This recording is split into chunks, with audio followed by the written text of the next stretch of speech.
con frío. Ojo, esto es, wow. Ayer fue algo, una prueba. Muy, muy, muy, muy, muy húmedo. Wow, alguna cosa que no estamos tan acostumbrados así.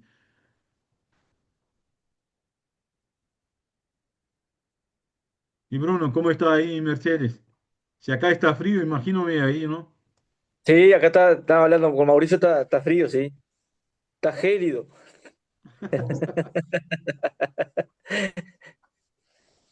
Hace frío, sí. Ayer había viento, que lo hacía un poco más frío todavía, porque el viento,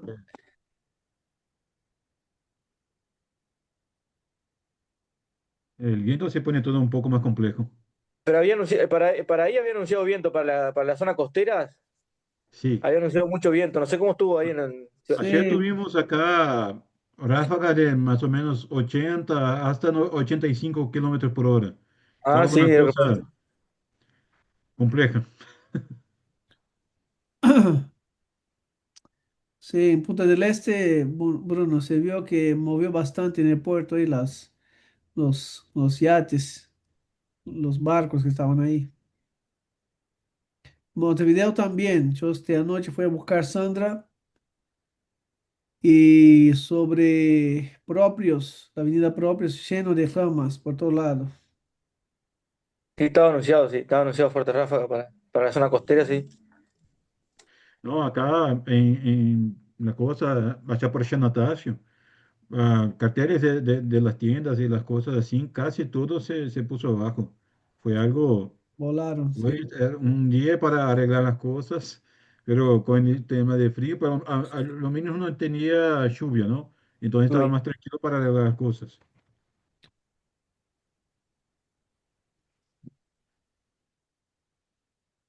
Buenas noches, Andrés, Marta, Arsenio, Camila, Buenas Johan. noches.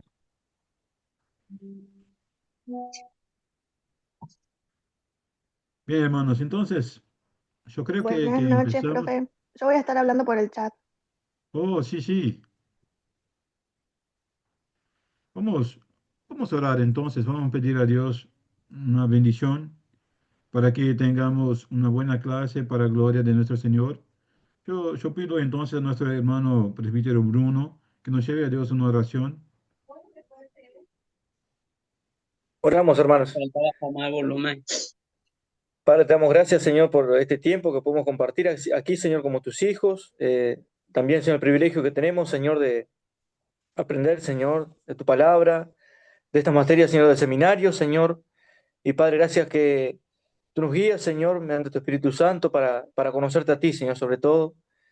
Y Padre, a través también de estas clases, Señor, también podemos comprender un poco más, Señor, entender un poco más tu voluntad, lo que dice tu palabra, lo que enseña, Señor, realmente.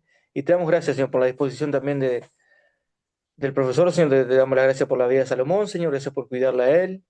Y gracias por la vida de cada hermano, Señor, que puede estar en cada clase presente, Señor, aprendiendo, también compartiendo, Señor, Sí, sí, lo que también está aprendiendo. Gracias, Señor, que es de edificación para cada uno, Señor. sí, Padre, sí. te pedimos, Señor, todo y te agradecemos en el nombre de Jesús. Amén.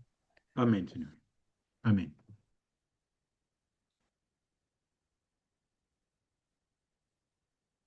Bien, hermanos, entonces seguimos acá con nuestra tarea al final, ¿no? La última tarea, de mirar las últimas cosas y vamos a hablar un poco de los capítulos 32 y 33 que van a hablar justo del tiempo final, el destino final, muerte, resurrección y juicio. Pero también nosotros vamos a tener un tiempo para hablar de las tareas de los que tenemos que entregar. Unos aún tienen que entregar algunas cosas. Yo les pido que hagan lo más temprano posible, porque ya estamos, las cosas ya no están tan tranquilas así, porque hay mucho para leer. Estoy a leer todo el material de ustedes y me alegra el corazón saber que están a producir buenas cosas. Espero que no sea solamente una disciplina, pero yo pido a Dios que sea una bendición en su vida al diario. que sea una bendición a su ministerio.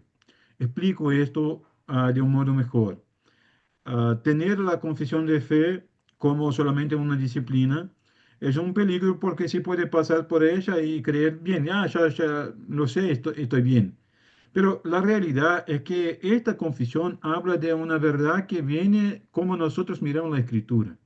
Y si eso no cambia nuestro ministerio, no cambia nuestro día tras día, no cambia cómo nosotros obramos en este mundo donde Dios nos puso, entonces la disciplina no es válida a nosotros. Es solamente mm, una disciplina más de un curso más. Pero si esto cambia nuestro corazón y esto cambia nuestra mirada hacia las escrituras sobre lo que creemos y por qué creemos de este modo, entonces sabemos que nosotros tenemos ahí una gran bendición. Y ahí entonces alcanzamos el objetivo de la disciplina. Mi objetivo, y yo sigo orando por ustedes todos los días, y seguimos orando acá en la iglesia de Ciudad de la Costa por los alumnos de seminario. Oramos por todos ustedes y ya hablé una vez y hablo también que mi hija ah, menor, Leandra, tiene 7 años. Ella siempre está en oración por ustedes para que Dios los bendiga y que Dios siga obrando en sus vidas de un modo especial, para que tengan en su memoria, pero también en su corazón, la palabra de Dios de tal modo que tengan capacidad para contestar a cada uno que les pide la razón de la fe que cada uno tiene, pero principalmente que el ministerio de cada uno de nosotros esté moldeado por la palabra de Dios, no solamente por el razonamiento humano, sino que este razonamiento humano, junto con el Espíritu Santo que habita en nosotros, llenándonos de toda la palabra, pueda producir así buena teología, una verdad real y que tiene forma, que puede ser de gran bendición a otras personas. ¿No es verdad? El texto que tenemos en 2 Timoteo capítulo 2 versos 22, a partir del capítulo 2, nosotros tenemos entonces ahí Pablo hablando a Timoteo que él debe mirar las cosas y no solamente aprender estas cosas, sino que también enseñarlas a hombres igualmente aptos para enseñar. La idea es que cuando nosotros nos enfocamos en estudiar la palabra de Dios, el fin no está en nosotros. Ponga esto en su cabeza ahora en la última clase de Confesión de Fe de Westminster. Todo que usted se puso a leer, todo que, las tareas, todos los ejercicios, todas las preguntas que hicieron y que pudieron leer y comprender y estudiar, cada uno de esos conocimientos tiene que ver con su capacidad para enseñar a otras personas sobre este tema. Si esto cambió su corazón o cambió su modo de mirar las escrituras, que esto entonces puedas enseñar a otras personas para que tengan una buena visión de la teología. Y otro ejemplo, otro elemento, hermanos, que yo quiero compartir con ustedes en ese inicio de clase, es que este conocimiento no puede producir en nosotros orgullo. Ese es el punto central. Conocimiento de las escrituras no produce orgullo en nuestro corazón, sino nos humilla bajo la poderosa mano del Señor. Sabemos que no conocemos, que necesitamos estudiar más, que necesitamos comprender más. Y si comprendemos alguna cosa, sabemos que es solamente por la misericordia de Dios revelada hacia nosotros. Entonces, un creyente no puede ser orgulloso de nada, sino que debe estar humilde mirando al su Señor y alabando a su Señor por tan gran bendición de comprender alguna cosa que antes no comprendía. Entonces, que mi sincero deseo es que a pesar de mí, ah, la palabra de Dios pueda obrar en cada uno de ustedes de un modo eficaz y eficiente para cumplir el plan de Dios a la vida de cada uno de ustedes. El elemento es que mi oración sincera y de nuestra iglesia, aunque pequeña, aunque en el inicio, es que todos ustedes puedan de algún modo mirar la palabra de Dios y llenos de esta palabra de Dios, como nosotros tenemos ahora la mente de Cristo, no por nosotros, sino por la obra del Espíritu Santo que cambia nuestra mente y nuestro corazón. Entonces, teniendo esta mente de Cristo, nosotros podemos seguir bendeciendo otras personas, no con orgullo, sino que sabiendo que Dios es quien obra en nosotros tanto lo que Él desea cuanto a su buena, perfecta y agradable voluntad lo hace. Este es mi deseo entonces en esta última clase. Voy a compartir aquí, intento compartir aquí.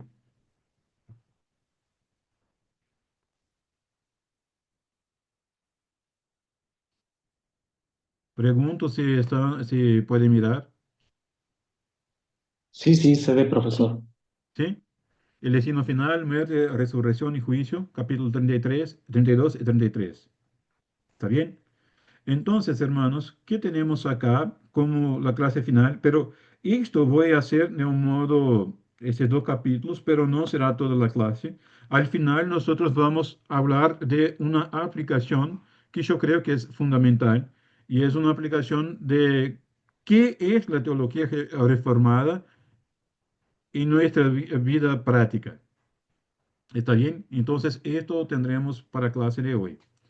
Cuando hablamos entonces, solo un momento que me pongo acá. Cuando hablamos entonces del destino final, muerte, resurrección y juicio, habla el capítulo 32 habla del estado del hombre después de la muerte y de la resurrección de los muertos. Entonces, el primer párrafo o entonces la primera sesión siempre habla alguna cosa que es el eje fundamental que va a ser desarrollado las otras secciones. Entonces, la primera sección de este capítulo habla que después de la muerte los cuerpos de los seres humanos vuelven al polvo y experimentan putrefacción. O sea, está hablando de muerte en un sentido real, que todos nosotros, sea que seamos creyentes o no creyentes, en Dios, o sea, nosotros vamos a experimentar esta putrefacción. Nuestro cuerpo va a experimentar esto, pero sus almas que no mueren ni duermen, y pongan esto en su cabeza porque ya está hablando ahí contra dos herejías que tenemos acá, que es la aniquilación del alma y también de un alma dormida al tener una subsistencia inmortal, inmediatamente vuelven a Dios quien las dio. Las almas de los justos, siendo entonces hechas perfectas en santidad, son recibidos en los más altos cielos, donde contemplan el rostro de Dios, en luz, gloria, esperando la plena redención de sus cuerpos. Las almas de los malvados son arrojadas al infierno, donde permanecen en tormentos y en tenebrosidad total, reservadas para el juicio del gran día. Aparte de esos dos lugares, para las almas separadas de sus cuerpos, la Biblia no reconoce ningún otro. Acá entonces, hermanos, tenemos que comprender que también esta sesión, también este capítulo, tiene que un principio fundamental, que es de quitar de la cabeza de los creyentes las herejías que estaban ahí en el momento que la confesión de fe se escribió.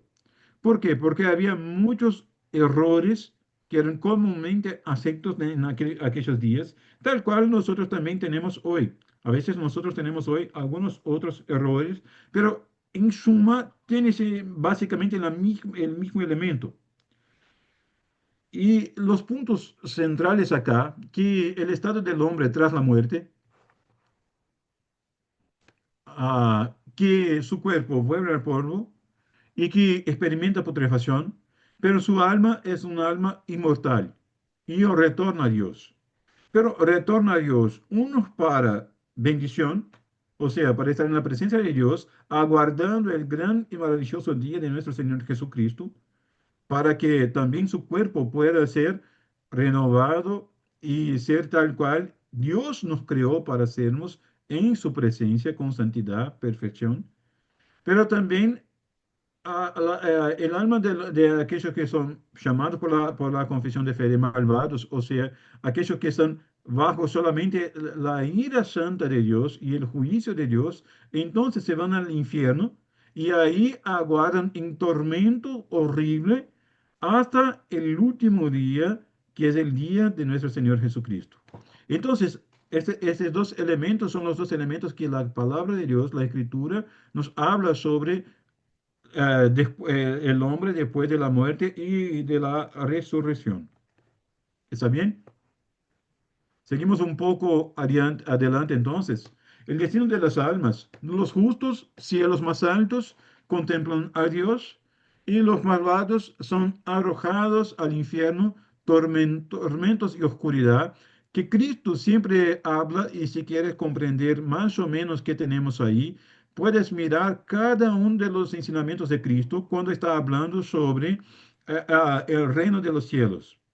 Acuérdense que Cristo siempre habla que después, aquellos que Dios habla, venid, benditos de mi Padre, y entrar en gozo de su Señor, pero a los otros son echados fuera, y ahí entonces hay lloro y hay mucho dolor. Esos son elementos que están hablando de este destino de las almas, de aquellos que están contrarios a la voluntad de Dios. Como Pablo habla, no es que ellos van a ser juzgados, pero ya están juzgados y condenados. ¿Por qué? Porque no aceptaron el sacrificio único y verdadero de Jesucristo, nuestro Señor. Cuando miramos entonces estos elementos, hermanos, elementos fundamentales, ah, que el alma de todo hombre sea justo o justificado, o sea injusto, que también la Constitución nos llama de malvados. Estas almas todas estarán, que el alma entran en ese estado intermediario. O están en la presencia de Dios o están en el infierno. ¿Para qué? Para aguardar el gran y maravilloso día del Señor. Ah, y así, hermanos, entonces, una de las herejías que ellos así comprueban por medio de las escrituras es que hay una tercera vía, una otra posibilidad de purgatorio. Bien, entonces el alma no se va al infierno, se va a un lugar para ahí intentar hacer cosas buenas o entonces de algún modo pagar por sus pecados y después entonces se va al cielo. Esa es la mirada del purgatorio. La idea de que no hay juicio de Dios inmediato, porque Dios es muy duro, no va a ser tan duro así. Entonces hay un lugar, pero hermanos, eso no tiene ningún sentido en las escrituras, ni tampoco hay alguna posibilidad en los escritos sagrados para que esto sea verdad. Por eso entonces solamente hay esa posibilidad. Pero sigue entonces los dos otros elementos que hablan, las otras secciones, que hablan que los que aún vivan en el día final no morirán, sino que serán transformados y todos los muertos resucitarán con sus mismos cuerpos y no con otros, pero con diferentes calidades. Y estos cuerpos serán unidos otra vez con sus almas para siempre. Mira que este se pasa con todos los hombres, sean justos, sean injustos. Otra vez, todas las veces que nosotros hablamos de justos, ponga en su cabeza que son justificados por la sangre de Cristo Jesús. No es justicia propia, sino que la justicia de Cristo. Por eso tienen esta certeza y esta verdad. Y los cuerpos de los injustos, por el poder de Cristo, serán resucitados para deshonra. Los cuerpos de los justos, por el Espíritu de Cristo, serán resucitados para honra, o sea, para el honor de nuestro Señor, y seremos entonces hechos semejantes a su cuerpo glorioso. Hermanos, aquí hay esperanza, aquí hay alegría, aquí hay gozo. ¿Por qué? Porque sabemos que estaremos en la presencia de nuestro Señor. Y esta presencia de nuestro Señor lleva a nuestro corazón a una alegría, una esperanza que a pesar de los días malos, a pesar de la dificultad, a pesar de todo el dolor, aunque seamos utilizados como que escarnio o entonces como aquellos como mártires de la palabra de nuestro Dios, aunque esto se pase en nuestra vida, este no es el fin. Hay esperanza. La esperanza de la resurrección es la esperanza que llena mi corazón y debe llenar también su corazón para que tengamos fuerza y ánimo para vencer los días malos. Cuando miramos, hermanos, todo el texto de Apocalipsis, estamos mirando en realidad cómo Dios llena de esperanza una iglesia que sufre persecución. Cuando miramos entonces la el carta del Apocalipsis y cuando miramos Juan hablando a las iglesias, lo que Cristo se lo reveló, entonces tenemos ahí un mensaje de esperanza, un mensaje que hay esperanza aunque la persecución sea real, sea verdadera, aunque nuestros cuerpos sean ahora utilizados como que ya ofrendas delante de Dios, pero utilizados por los hombres de un modo horrible, pero este martirio de los hombres, de nuestro cuerpo, aún así, llévanos a una esperanza mucho más grande que una salvación inmediata o una salvación de nuestro cuerpo. Está hablando de la resurrección. Esa es la esperanza que nosotros tenemos. Por eso Pablo cuando habla, si Cristo no resucitó, no ha resucitado, nosotros somos los más infelices de todos los hombres porque vana es nuestra esperanza. Pero nuestra esperanza no es buena porque Cristo resucitó. Entonces, esta es la esperanza que nosotros tenemos y la esperanza que nosotros tenemos es real, verdadera y increíble. ¿Está bien hasta ahí? ¿Podemos seguir adelante? Sí, puede seguir, profe. Está muy claro. Sí. Perfecto. Hermanos, yo quiero también compartir con ustedes un otro elemento que es una verdad, es que el análisis principalmente del texto de Apocalipsis va a ser exactamente que uno tenga una mirada del juicio final de un modo o de otro. Básicamente, nosotros hoy tenemos básicamente ahí unas cinco posiciones distintas, pero las dividimos en tres partes más específicas que hablan sobre el milenio, y, o sea, del periodo de 1000 años, y ahí entonces unos que son premilenistas, no, perdón, no es premilenistas, premile- premilenaristas. Perdón, porque estaba hablando con en portugués. Perdón. Entonces, los premilenaristas, los postmilenaristas y los amilenaristas. Todo esto tiene que ver con inicialmente cómo nosotros miramos al texto de Apocalipsis. Tiene que ver por qué nosotros podemos mirar el texto de Apocalipsis de un modo literal. Y si lo tenemos que mirar de un modo literal, entonces tenemos que usar la literalidad en cada uno de los versos del Apocalipsis. Entonces, la antigua serpiente tendrá los cuernos como están ahí. Todas las cosas tienen que ocurrir de ese mismo modo y nada que está ahí deja de ser literal. Todo tiene que ser literal. Mira, cuando nosotros muchas veces somos selectivos cuando pensamos en lo que es literal, lo que no es literal. Mira un ejemplo. Cuando hablamos del cielo, hablamos entonces que vamos a caminar por calles de qué? Calles ¿De oro? Oro. ¿De oro? de oro. Entonces pensamos, bien, entonces el cielo tiene ahí el pavimento, las calles de oro y estoy caminando en ese sentido. Hermanos, si nosotros vamos por este camino, nosotros tenemos que usar también de la literalidad en cada uno de los elementos que ahí están. Pero cuando miramos la estructura del texto de Apocalipsis, que es una estructura perdón, espiralada, espiral que dicen acá también, ¿no? Que entonces tenemos ahí esta estructura. Mira que una estructura espiral siempre se va a volver a los mismos puntos, pero que están una creciente para una revelación más clara y objetiva de la mirada final.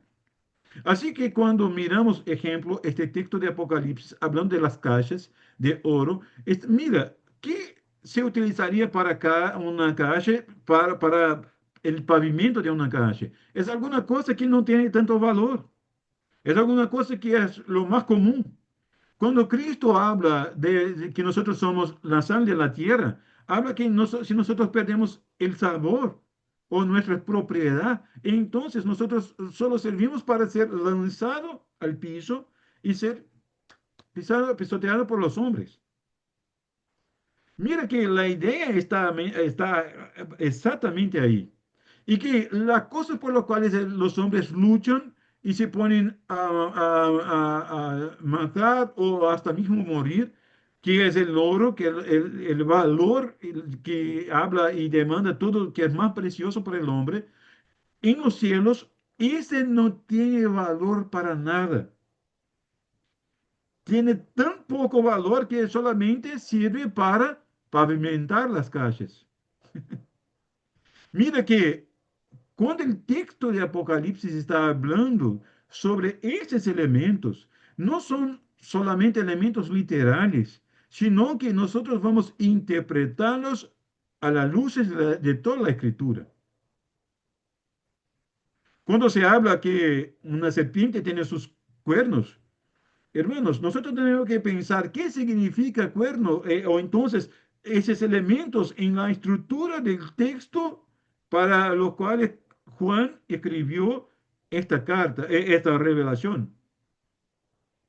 ¿Qué significa autoridad? ¿Qué significa poder? ¿Qué significa esta mirada de poder o una mirada de autoridad? Esos son elementos que son fundamentales. Pero nosotros tenemos que interpretar esos elementos del texto de Apocalipsis. ¿Por qué estoy hablando de esto? Porque cuando se habla del juicio final, hermanos, tenemos que tener esta mirada no una literalidad, sino que comprender que los elementos que ahí están siendo tratados son elementos que simbolizan y que explican una verdad mucho más amplia. Por eso se utilizan elementos repetitivos y esos elementos van añadiendo más valor y más detalles a esta mirada que nosotros tenemos que Juan entonces nos hace conocer por medio de la revelación de Cristo Jesús. Pero un elemento fundamental que tenemos ahí es el elemento del juez. ¿Quién es el justo juez? Es Cristo. Uno, hermano, puede abrir ahí su Biblia en Salmo 67, verso 4, porfa. Salmo 67, verso 4.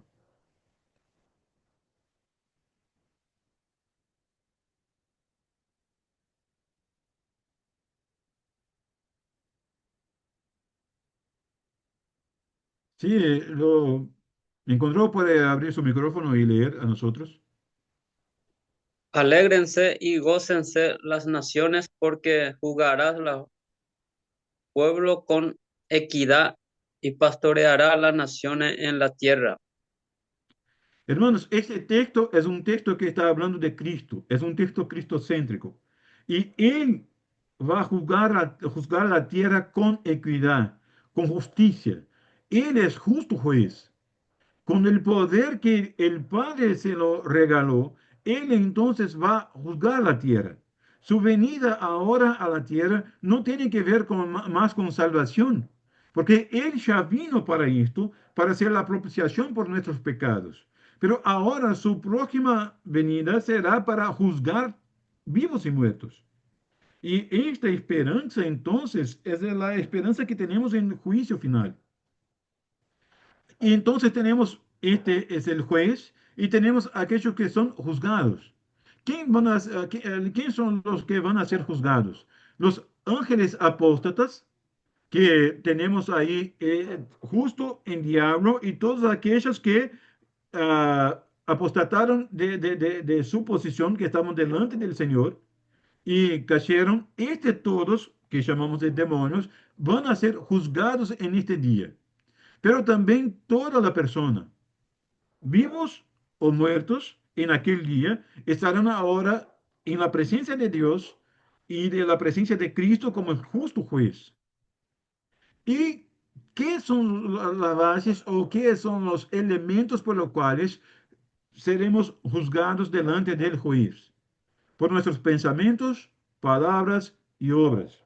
O sea, nada está lejos de Dios, nada está a oscuras delante de Dios, sino que Dios tiene todo esto muy claro y todo esto es la base de lo que tenemos en el juicio final.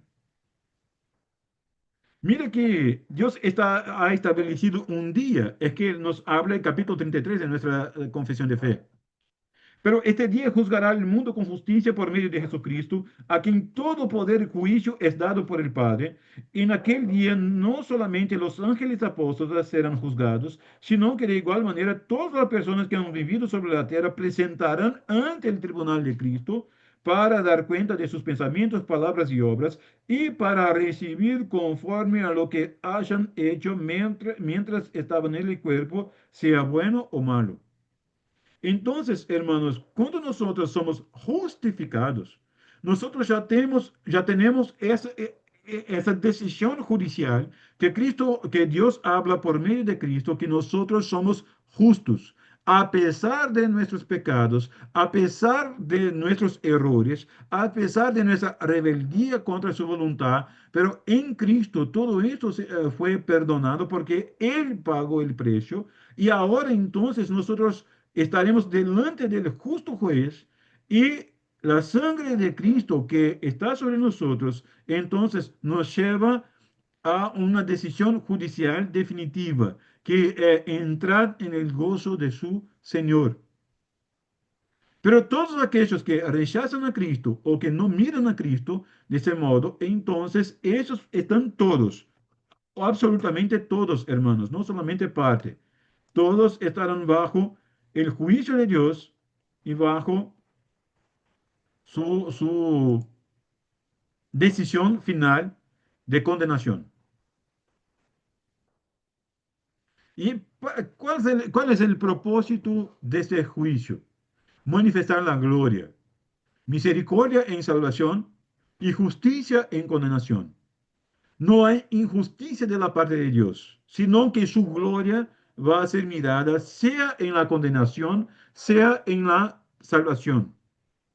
Así, hermanos, cuando nosotros predicamos el mensaje del Evangelio a una persona, siempre el mensaje del Evangelio tanto es un mensaje de salvación o un mensaje de condenación. Salvación si Dios obrar en esta vida y este mensaje producir arrepentimiento y nueva vida. Pero también la buena nueva del Evangelio significa condenación. ¿Por qué? Porque Dios de modo justo va a condenar a esta persona. Nosotros no somos del Departamento de Justicia, otra vez. Nosotros somos del Departamento de Comunicación. No somos nosotros que vamos a condenar a nadie, ni tampoco nosotros que vamos a salvar a nadie.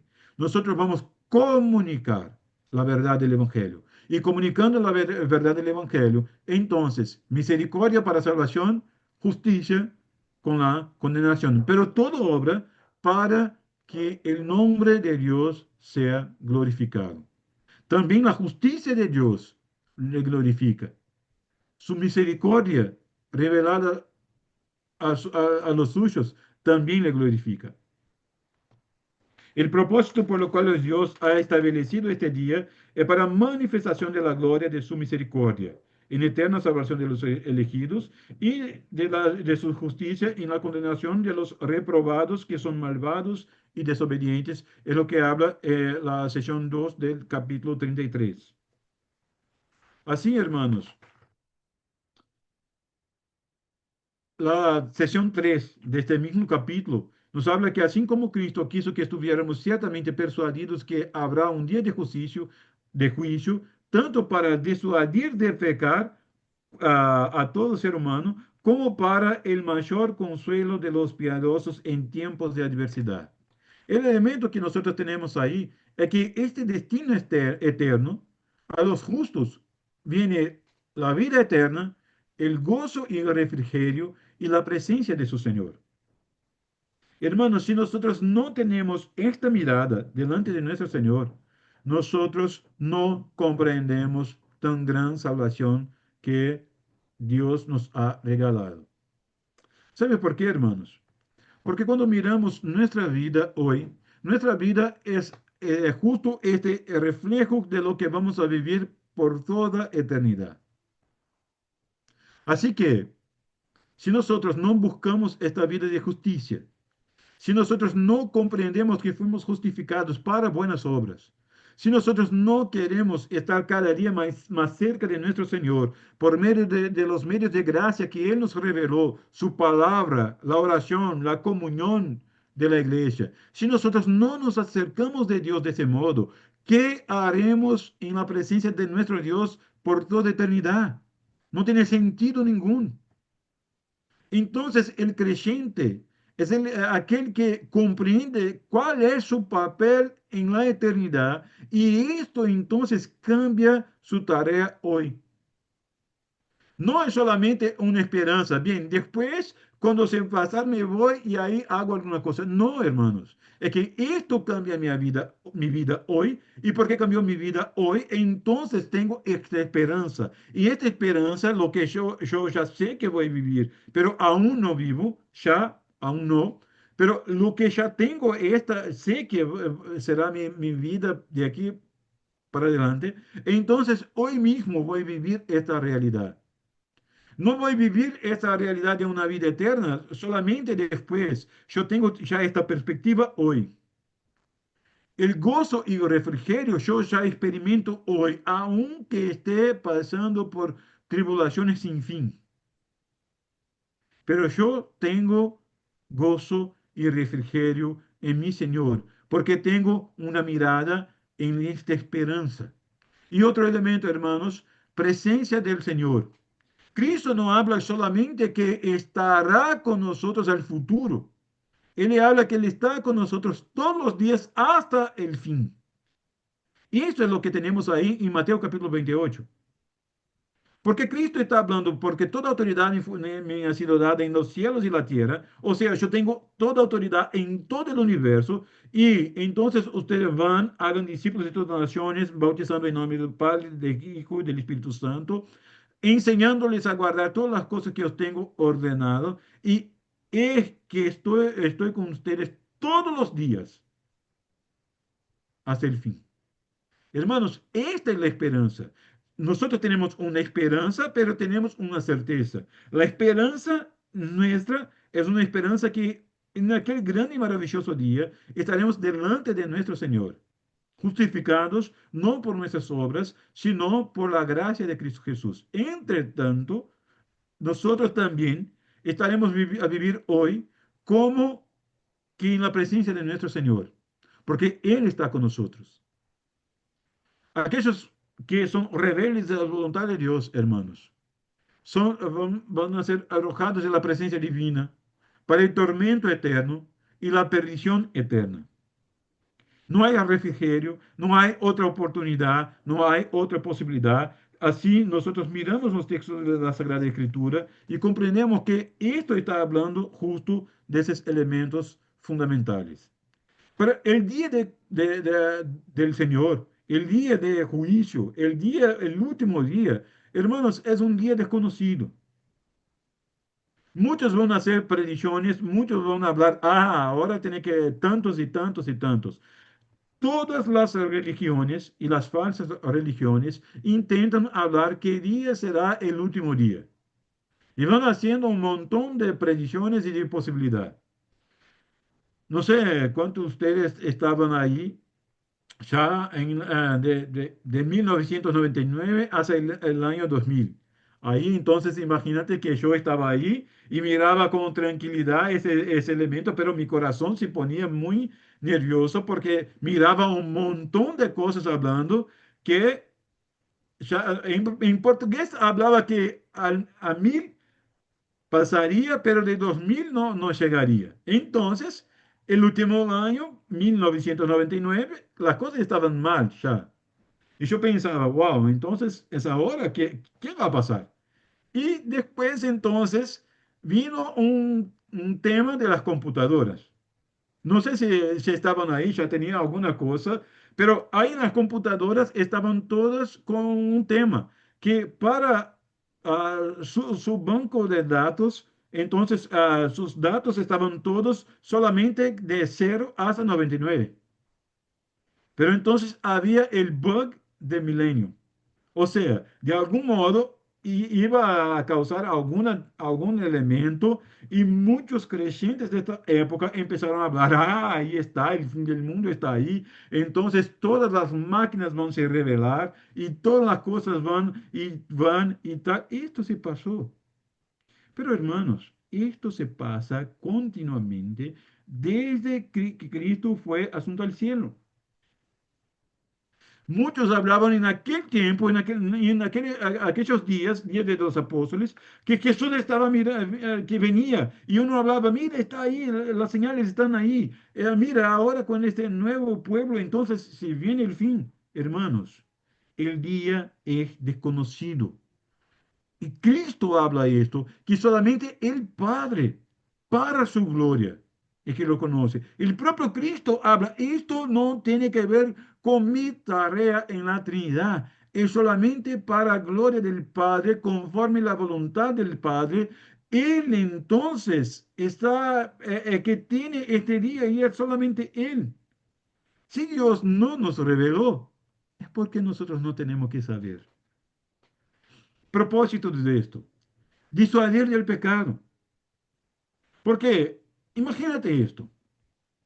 Ah, yo voy a poner un ejemplo, como si fueran de las fechas para entrega de las tareas y también de los informes de lectura y todo más.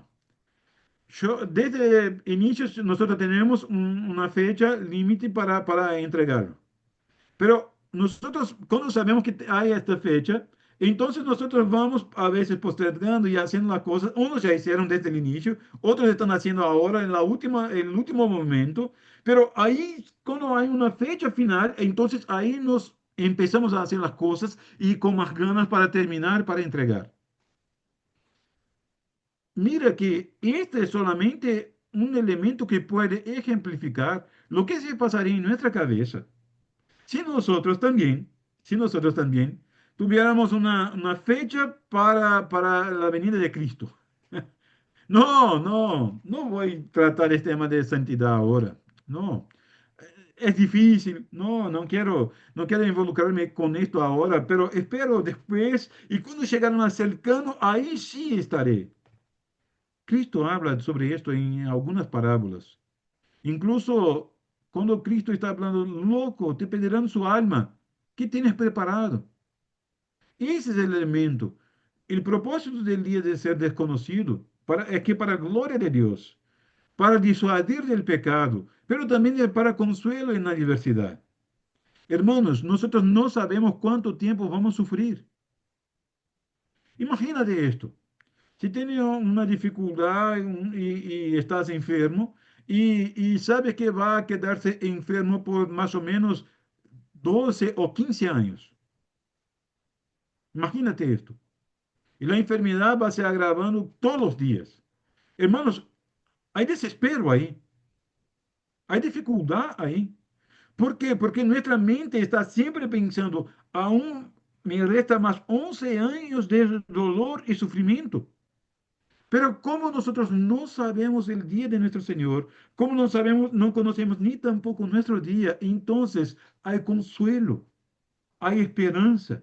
Porque sé que aunque yo no pueda mirar el refrigerio en esta vida, sé que en el día del Señor estaré en la presencia de mi Dios de modo perfecto y santo. Pero también genera un segundo elemento que es una actitud, tanto de vigilancia constante como estamos siempre listos, viviendo en buenas obras para la gloria de Dios. Esos son dos elementos fundamentales que nosotros tenemos. Y ahí entonces, cuando hablé de los caminos de posiciones acerca del milenio, milenio está hablando del periodo de 1000 años, y este periodo de 1000 años está hablando exactamente de este periodo y que hablas en la Escritura, principalmente en texto de Apocalipsis, pero algunos van a mirar este texto de modo literal y para intentar tratar este texto de modo literal, entonces tendrán que poner la vuelta de Cristo o antes del milenio o post milenio. Y ahí entonces, en algunos elementos, Cristo va a venir dos, tres o hasta mismo cuatro veces hasta que todo se termine.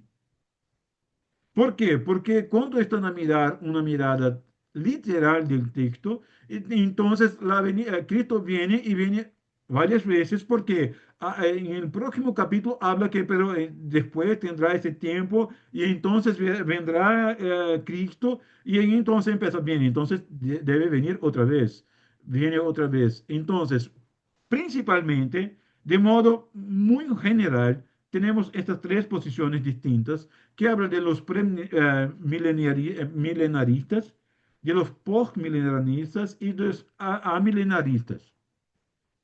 Cuando habla de los premilenaristas, o sea, están premilenio, estamos hablando que Cristo, en esta mirada teológica, Cristo regresa antes del milenio. Entonces, Cristo viene antes del milenio. Después, entonces, ahí el pueblo de Dios va a reinar por 1000 años con toda fuerza, con toda tranquilidad y serán increíbles. Y después, entonces, vendrá el fin. Pero una otra interpretación también literal del texto habla de los postmilenaristas que Cristo regresa después del milenio. Entonces los creyentes van a reinar en este periodo y serán un periodo perfecto, maravilloso. Pero y después entonces vendrá Cristo y el fin de todas las cosas.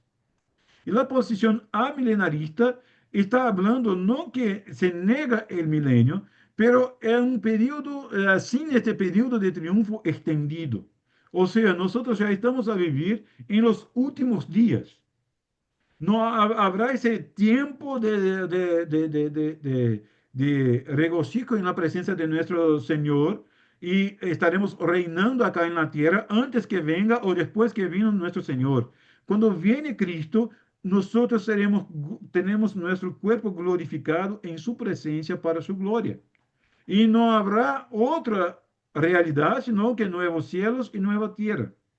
¿Por qué? Porque creemos que el texto que está ahí no está hablando literalmente de un periodo de 1000 años, conforme tiene este contexto que ahí el texto principalmente de Apocalipsis habla. ¿Por qué estamos hablando, por qué tenemos que hablar de esto, hermanos? Porque en esta mirada, muchos están hablando, bien, entonces ustedes van a negar las escrituras, los que son amilenaristas. No, es solamente que está mirando ese texto de modo no literal, como mira todo el contexto del texto de Apocalipsis. Si quieren comprender esto, hay una serie de exposiciones que Pastor Mauricio Rolín hizo allá en la IPUI de Montevideo y que él predicó verso a verso los textos de Apocalipsis, mostrando que cada uno de aquellos elementos estaban tratando la iglesia y explicando a la iglesia que a pesar de la dificultad, a pesar de la persecución, ellos tendrían una esperanza que es inamovible, que es que ellos estarán en la presencia de su Señor. El elemento fundamental, hermanos, es que nosotros podamos hablar y hablar realmente al final de todas las cosas, ven, Señor Jesús, ven pronto, Señor Jesús. Ese es el deseo de nuestro corazón. En cada uno de esos elementos, es obvio que yo solo pongo acá de un modo muy amplio. Pero yo quiero hablarte que cuando nosotros y cada uno de nosotros va a tomar una decisión en estos textos bíblicos, pero nuestra mirada es una mirada que el texto de las Sagradas Escrituras que tratan sobre este tema de milenio no está hablando de un modo literal, sino que está hablando de esta realidad que cada vez nosotros reconocemos estos puntos que son ejes y estos ejes entonces están hablando. Esto es para ampliar esta revelación y ahora comprendemos mejor cada uno de los elementos, sean las trompetas, sean los sellos, sean los elementos que se repiten, pero que ahora agrandan en cada momento del libro de Apocalipsis hasta que venga el punto final.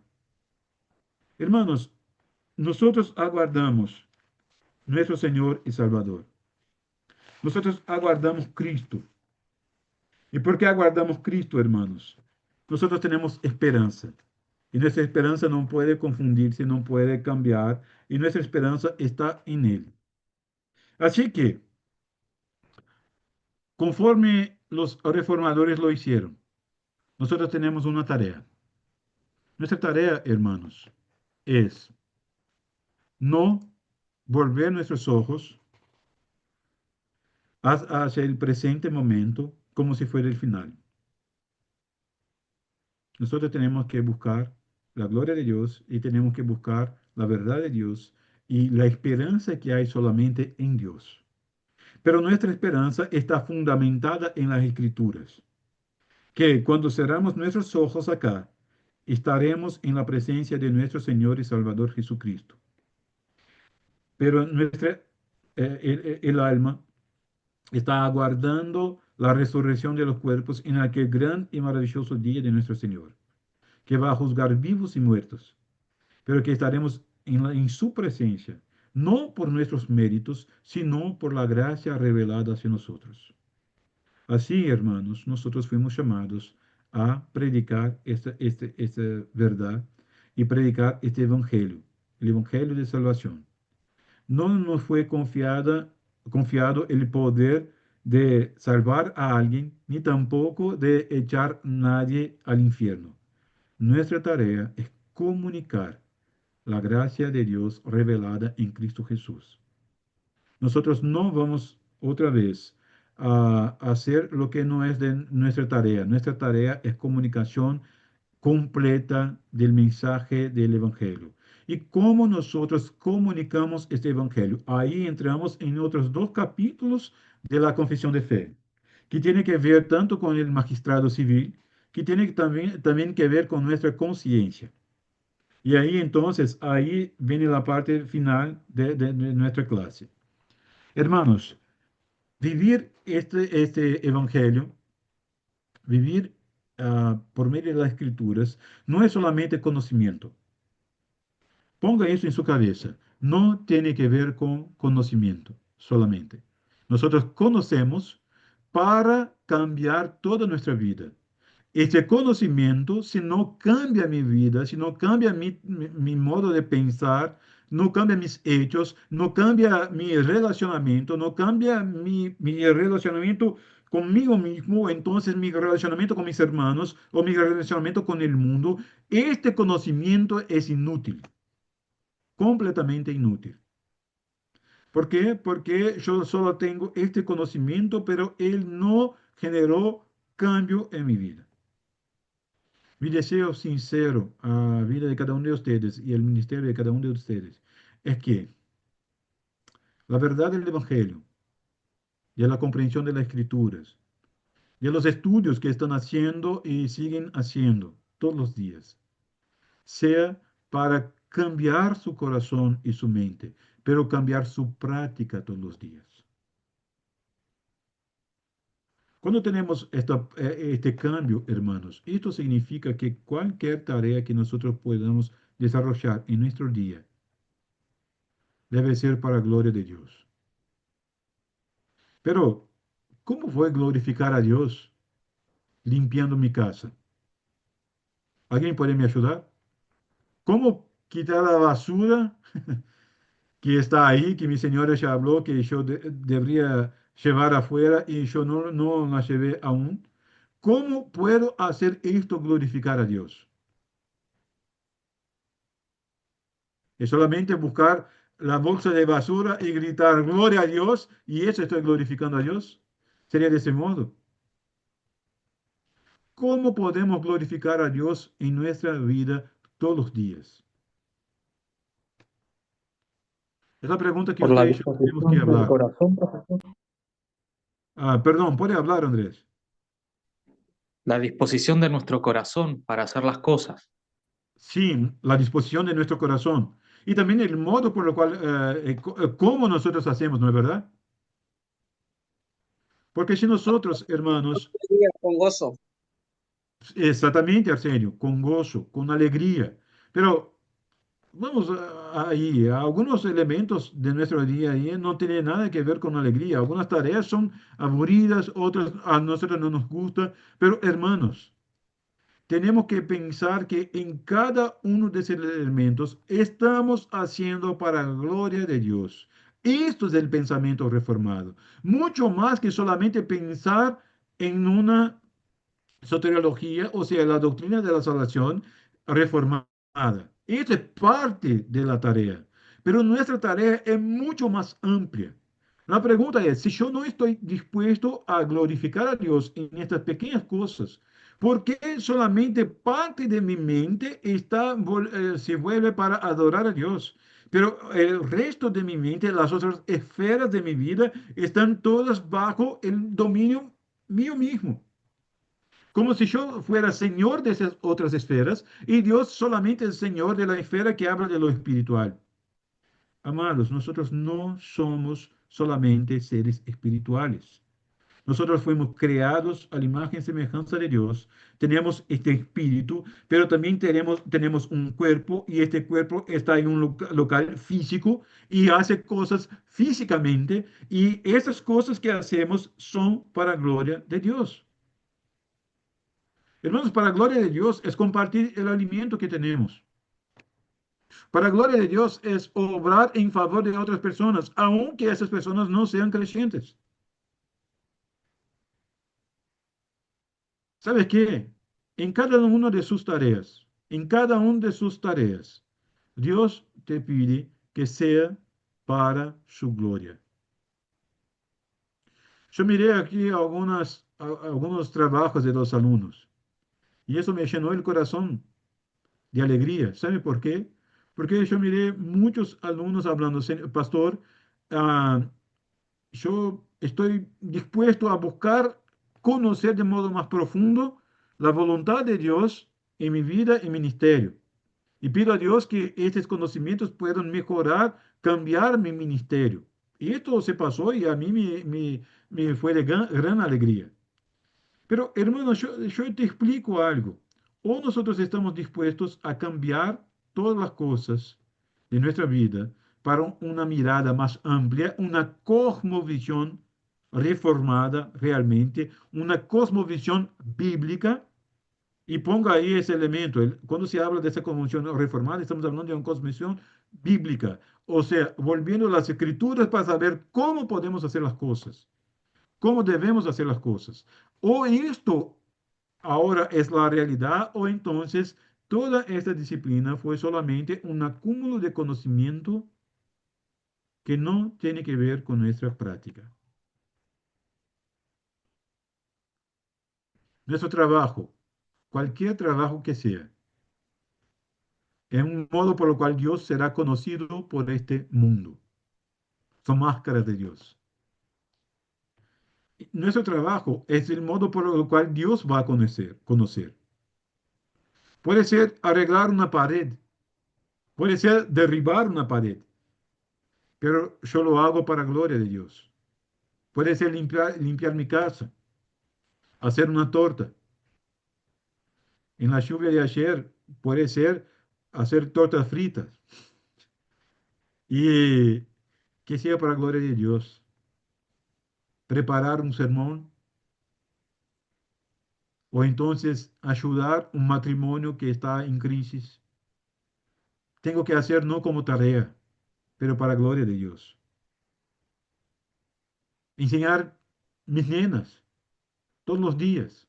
Tener tiempo para mi señora. Ser un mejor marido, ser un mejor esposo o esposa. Esto es para la gloria de Dios. Ahí comprendemos que la confesión de fe tiene más sentido en nuestra vida, porque está hablando, esto no es solamente conocimiento, sino que es mi vida. Cambió mi cosmovisión. Por eso tengo una cosmovisión bíblica. Hermanos, ¿cuántos creyentes que tienen una teología muy precisa y buena, pero viven una vida lejos, lejos, lejos de la voluntad de Dios, aunque tengan buena teología, porque esa teología no se tornó como que práctica. No hacen esta práctica en su vida. Solamente están dispuestos a pelear por teología. Pero mi deseo más sincero a la vida de cada uno de ustedes y mi oración es que Dios use cada uno de estos puntos. Es obvio que hay un montón de elementos que ustedes deben volver y estudiar y leer otra vez, pero ahora saben cómo poder hacerlo y cómo comprender de un modo un poco mejor. Pero mi deseo más sincero es que Dios obre en su vida poderosamente para que su vida por completo sea cambiada. No solamente su esfera espiritual.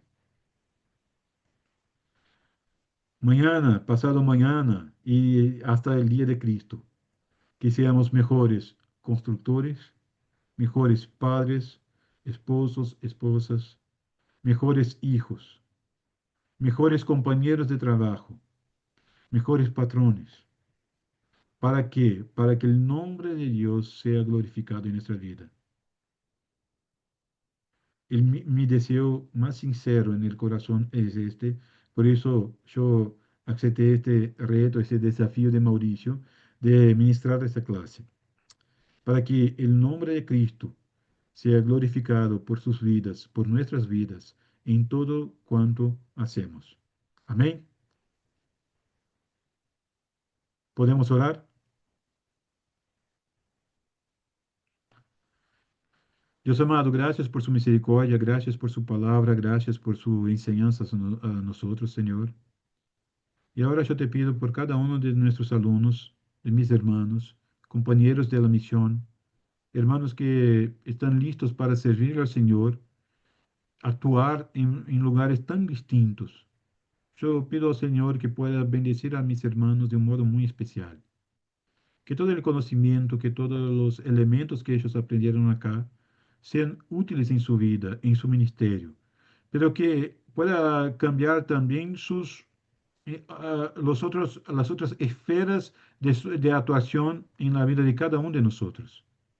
No solamente en lo espiritual o entonces lo que está hablando de la iglesia, de la iglesia, sino que también pueda hacer distinción en todos los otros elementos que vivimos, sea como compañeros de trabajo, sea como padres, hijos, esposo o esposa, que puedas nos bendecir de tal modo, Señor, a comprender que vivir para el Señor conforme su palabra no tiene que ver solamente con esta práctica eclesiástica o esta práctica espiritual, sino que tiene que ver con este cambio de mirada de toda nuestra vida, un cambio de cosmovisión. Oh Padre, ayuda a mis hermanos en sus ministerios. Yo no sé qué dificultad cada uno está a vivir, pero sé que su gracia es suficiente y abundante para cuidarlos en cada una de sus tormentas o dificultades. Yo también sé, Padre, que puedes nos ayudar a comprender que aún mismo en la tempestad, aún mismo en el momento de tormenta, estás con nosotros y cuida de nosotros. Ayúdanos a creer en su palabra y a vivir solamente por ella. Así te pido en nombre de Jesucristo, nuestro Señor y Salvador. Amén. Amén. Hermanos, sobre las tareas de cada uno de ustedes, estoy a recibir tareas aún hoy y espero que todos puedan entregárselas de modo como ya hicieron. Otra vez, los hermanos que cumplieron con todos los cuestionarios, todas las tareas que yo puso en cada una de las clases y también el informe de lectura y el ensayo, su nota ya está entonces completa ahí.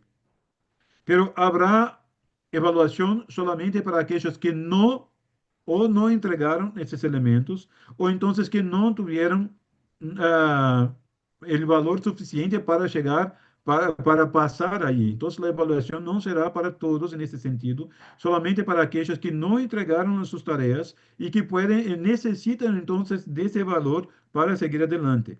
Yo estoy terminando de corregir el material.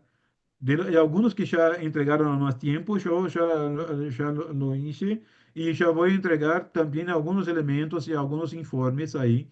Y, ejemplo, ya miré lo que Igor me entregó y me gustó mucho de algunos elementos.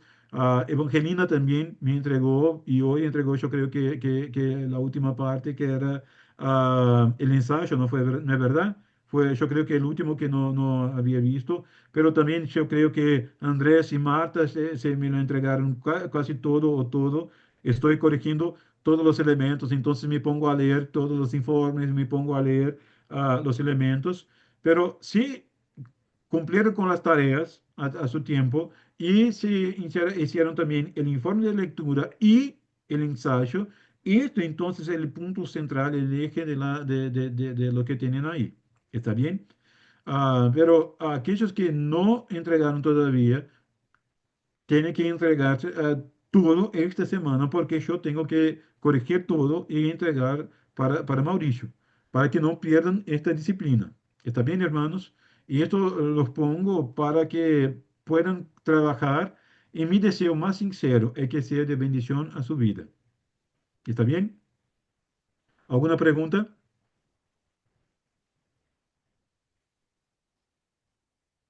Sí, no. Eh,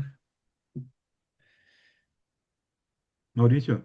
Muy bien, muchas gracias, profesor. Damos gracias a Dios por tu vida, por tu esfuerzo. Sabemos que no ha sido un cuatrimestre fácil en cuanto a la salud, pero damos gracias a Dios por tu vida y también por los alumnos.